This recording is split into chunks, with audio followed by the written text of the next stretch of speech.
In 2024, Aula made some of the best budget keyboards that we'd seen. But all of these keyboards were plastic keyboards. Today, we're looking at something different. Aula has sent me their first aluminium keyboard to review. Will this hefty little keyboard match the expectations that the Aula F75 has set for it? Let's find out together. If you enjoy my content, consider subscribing as it is the best way to support my channel. Less than 2% of my viewers are subscribed to the channel.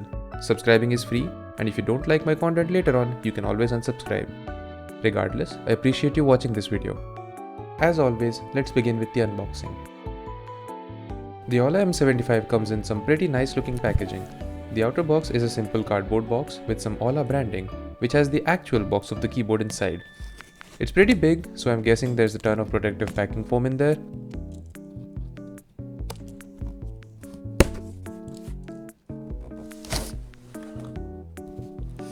The box is simple, sleek and black. I quite like the design. There was some shipping damage on the box, but if there's protection inside, we should be good. The lid lifts smoothly. Inside the box, as I had thought, is a ton of foam. We see a manual,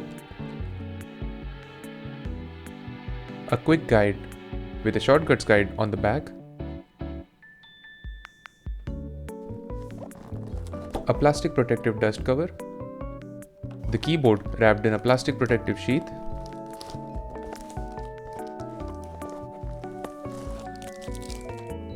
a nice looking box which contains a pretty basic USB A to C cable,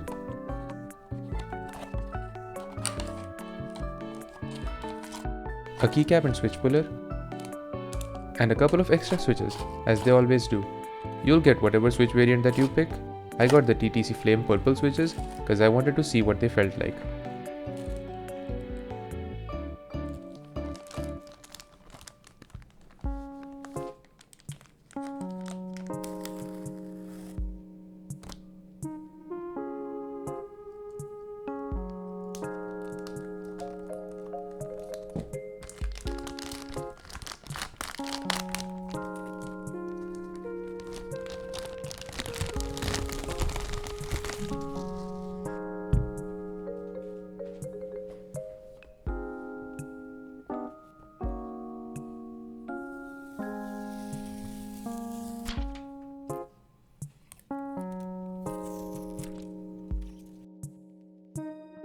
I have with me the blue colorway of the M75. It also comes in a white and a black colorway. I think the blue colorway looks the best out of the three variants, but you let me know down in the comments which one you like the most. The colors go well together and the body of the keyboard is this nice blue color with a pretty finish. The metal backplate looks nice.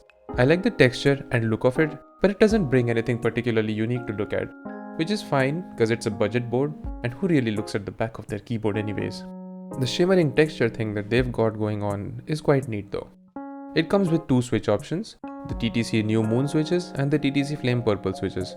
They're both linear options. I have the TTC Flame Purple switches here and they're fine. More on this after the sound test. If any of you guys has tried the TTC New Moon switches, please let me know down in the comments below what they feel like. The M75 is a 75% keyboard, which is apparent in the name. The keyboard weighs 1.74 kilograms and does not move around on the table. The M75 features a premium build with CNC machined 6063 aluminium alloy material. It has a rich anodized or electrophoresis finish. It has a solid, robust build which feels pretty premium. The keyboard provides a quick response with a latency of 3 milliseconds wired and 7 milliseconds in 2.4 GHz mode. Speaking of, it has 3 modes of connectivity: wired, 2.4 GHz and Bluetooth.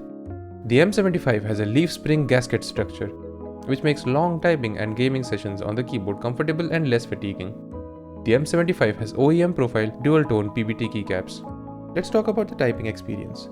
The Aula M75 is pretty nice to type on. The leaf spring gasket makes the keystrokes soft but not mushy. Very nice to type on. The internal 5-layer padding that is standard with Aula keyboards helps a lot in this keyboard too. The single key slotted plate is great, but that's up to personal preference as always. The plate can be FR4 or PC material. The keycaps are quite nice and consistent. The print is fairly sharp and the blue on white font is quite appealing. The texture on them is nice and I don't mistype much on this keyboard. There are no height adjustable feet on this keyboard and, well, since it's an aluminium keyboard, that's understandable.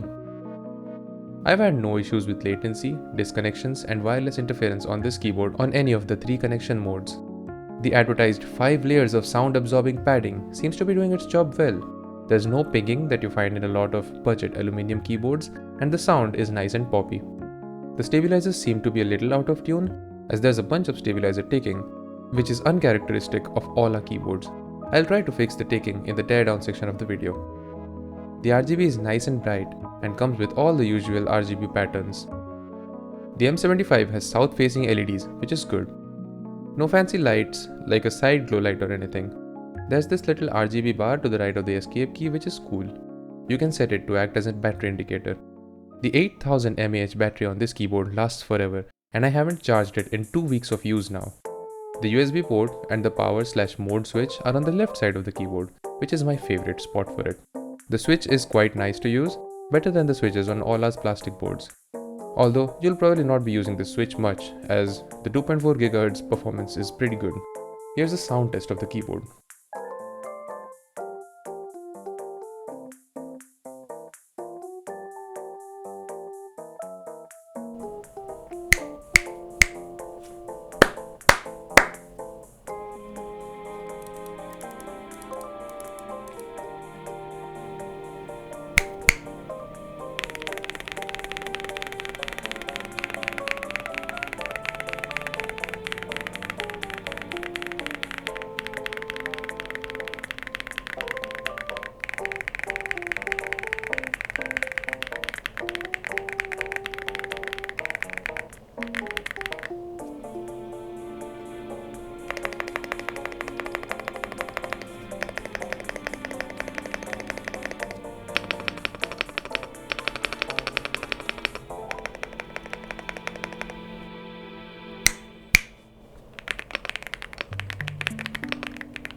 Typing on this keyboard feels very nice. It feels robust and firm, with that little bit of give at the end of the stroke caused by the leaf spring gasket system. The TTC flame purple switches in the M75 are fine. They're smooth and light and feel nice, but they don't leave much of an impression. If I had to tell someone what a linear switch feels like, this is the switch I'd show them as a default switch. It's like the vanilla ice cream of linear switches. It smiles better than budget linears like Otemu red switches, of course. It's not cheap feeling at all. It just doesn't have that oomph, if that makes sense. It's very difficult to put this feeling into words. At a price point of $120 retail, it's a decent value, but it is almost always on sale. Currently, the blue variant is just under $100 on most online stores, and the black variant is just $90. At that price point, it's a great budget option. There's a lot of Hall effect keyboards in 2025, but so far, all of them sound pretty bad. So a regular mechanical keyboard is still the way to go. It is infinitely more customizable in terms of the switches available and the cost of said switches. Although, I will be reviewing a lot of budget Hall effect keyboards in the coming weeks, so subscribe to see if Hall effect keyboards are actually good or not. I recommend this keyboard to anyone looking for an aluminium keyboard on a budget, and it is especially going to be an incredible experience for beginners to the mechanical keyboard hobby because of the much loved torque it provides. Let's tear this keyboard down and see what's inside. I hope this keyboard is easier to open than the F75 Max from the last review on the channel. First of all, turn the keyboard off for now, which is like put it on wired mode, and then take the keycaps off because I don't really know how to open this, so I'm gonna. Well, let's our first look at the switches. So we have the TTC flame purple switches here.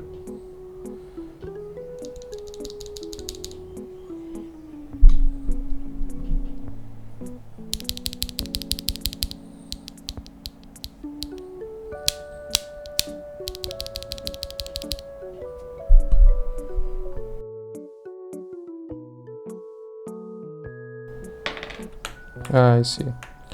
Alright, you can see the screw there. right? So I guess you have to take the screws off to take this top off, and then you basically access the insides from the top.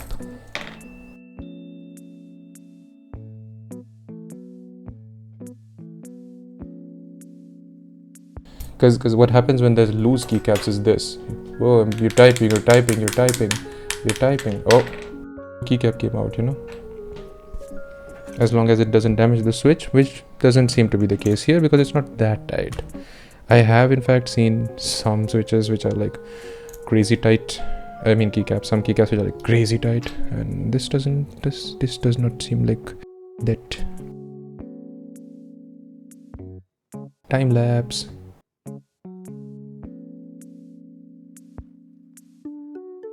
These keycaps are on too tight for me to like pull them out with my fingers. Again, not a bad thing, just, you know, I'm used to lighter keycaps, which is good. Interesting. Oh, wow, all the switches are coming out. So the keycaps are on tighter on the switch than the switches onto the PCB. Another thing to take note of when you're using your keyboard is the quality of your desk, because this does like travel and change the quality of the sound that you hear from the keyboard. It depends if you're like using it directly on the desk, or if you're using it on top of a desk mat, or a desk mat and then a key mat, you know, it does change quite a bit.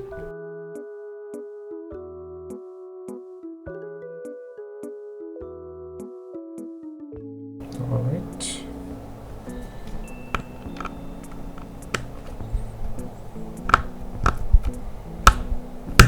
Oh, these screws are on tight.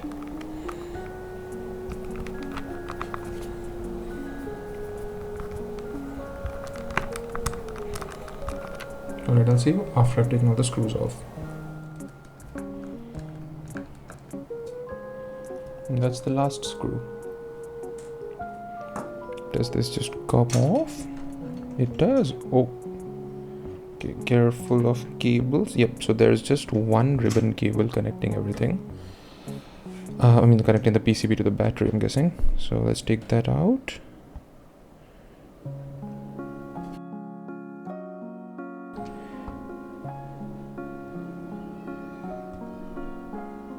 Ground yourself before you touch the PCB, by the way.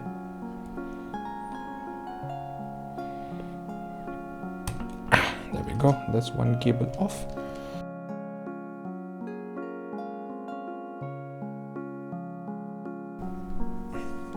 Should just fall off, right? Yeah.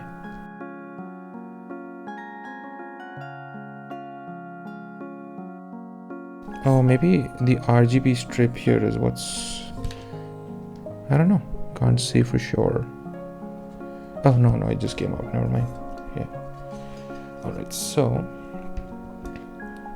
that's the PCB. We'll take a look at it in a minute.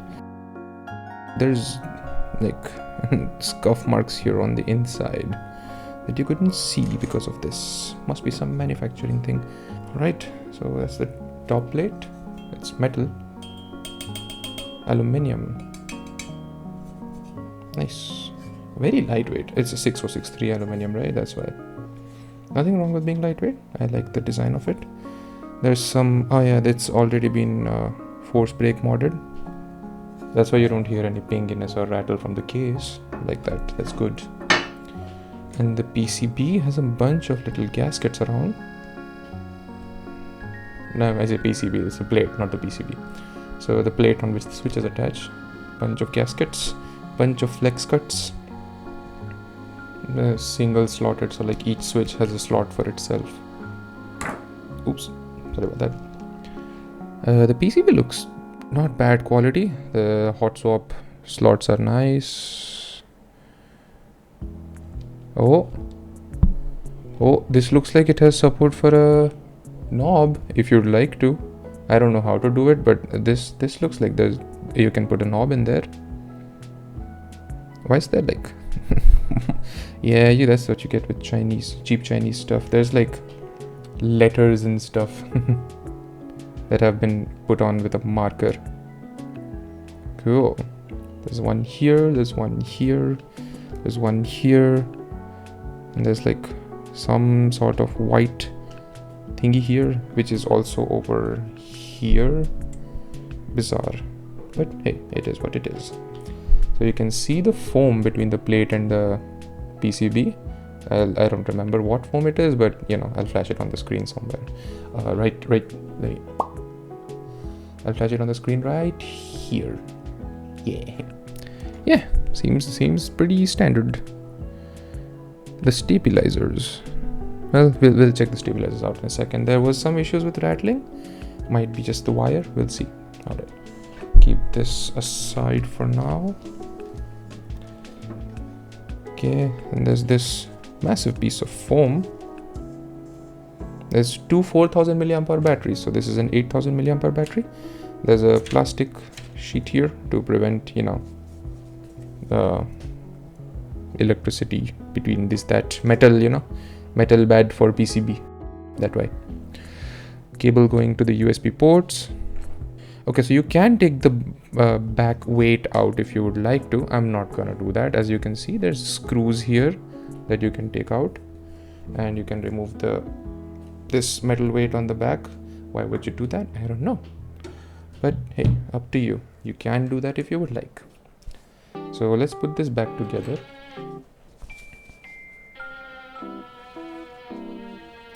Foam goes on. Yeah, so this is interesting though, that they could have put a knob in here, but they decided not to. I don't know why, but hey, it is what it is.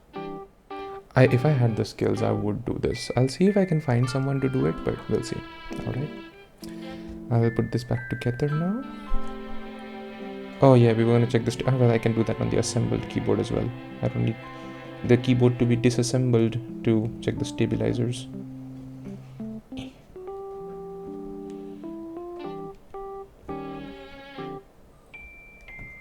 I hate plugging these cables in because there's like always so much stuff around. Nothing's gonna go wrong even if you like scratch it up a little bit, but you know, I don't like to. So, bruh, is it in? It's in, right? Maybe it's in. Looks like it's in. All right, then you put the PCB down, and then you see the gasket performance. Leaf spring is, yeah, they said this has leaf spring gaskets. This is a very loose definition because these things that you can see are technically like little leaf springs, but that's misleading. It's not leaf spring gaskets. The gasket performance is good, but I don't like that. Do not say that, Aula. Bad marketing strategy. No false claims. All right, we put this back on. Should fit perfectly unless I messed something up. There we go. All right, put the screws back in. There's total, oh by the way, there's a total of 5 screws. So there's 1, 2, 3, 4 and 5. So yeah, that's the order I went in. That's why I'm just going in the reverse order. I'm very grateful for the 200 subs, by the way, because I went from 100 subs to 200 subs in one video. I'm very proud about that, and I'm very thankful, grateful to all of you for helping me out.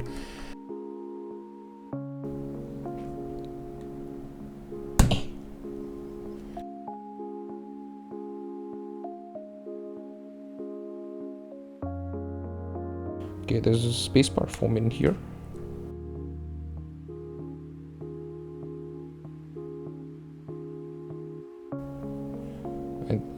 Is this called spacebar foam, or is spacebar foam the foam that you put in your face spacebar?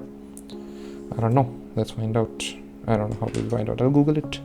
I'll put it up on screen right somewhere. I'm making editing difficult for myself, huh? Why am I doing it? I don't know. Alright, 2 foams there. Okay, so this is just a simple plate mounted stabilizer. You know what, let's also check if there's screw and stabilizer support on this keyboard like the Aula F75 Max had. I doubt it because I don't see it in the marketing material. Let's see though.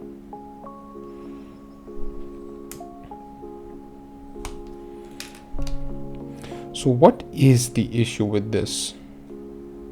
Ah yeah, this is not straight, huh? the wire isn't like properly tuned, it's not really straight. Well, let's fix that.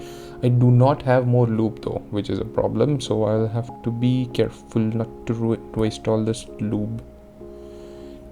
Oh, this could totally use more lube too. Wow.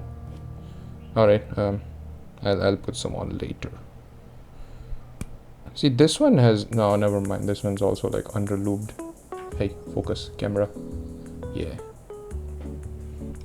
So to straighten it out, you just kind of straighten it out like on a flat surface, and you press down on it, and you keep doing it till it's completely flat on all sides. I'll just do it off camera because I want to.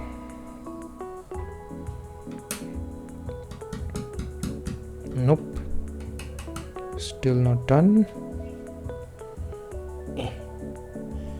I'm being extra careful. Usually would wipe off the lube and then do it and then put lube again. I don't have more lube, so I'm just being super careful with how much lube there is. Hey, that should be enough. That looks better. Yeah, let's see. All right, put it back in. So I hope you know how to put stabilizers back in. If you don't, then well, here's how you do it. So you put this in here, yeah, and then you do a little bit of this. Boom, stabilizer put in.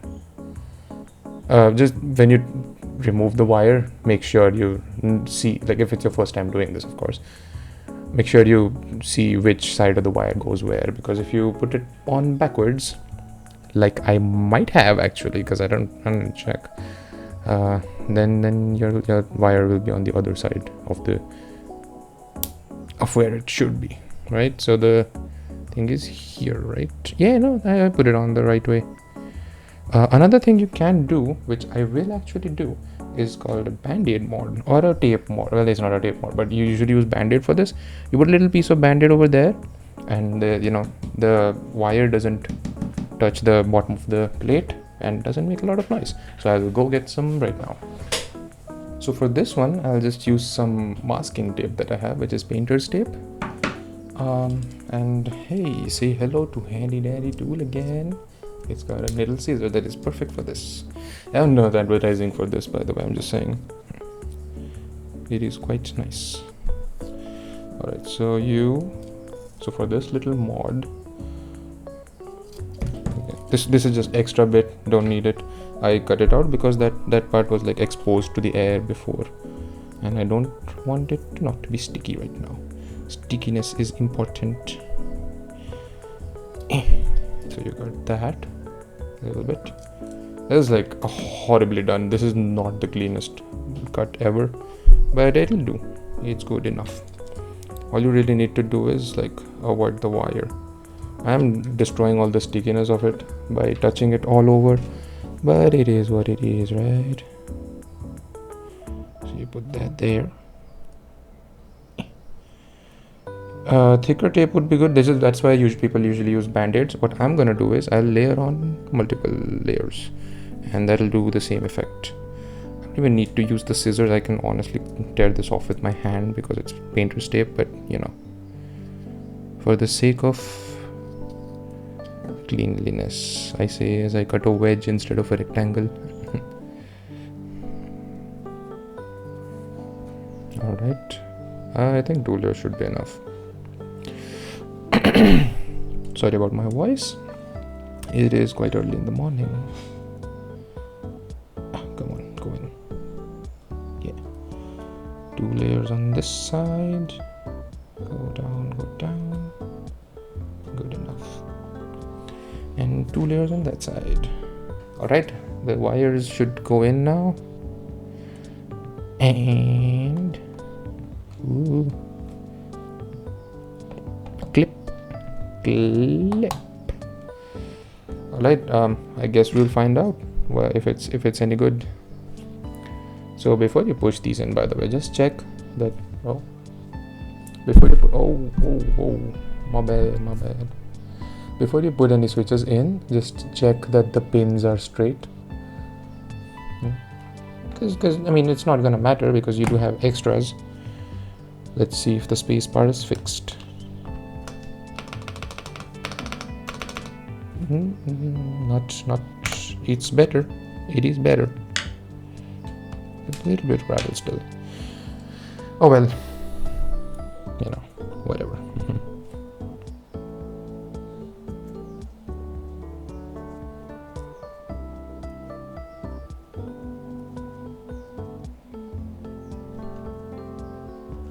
When did the recording stop?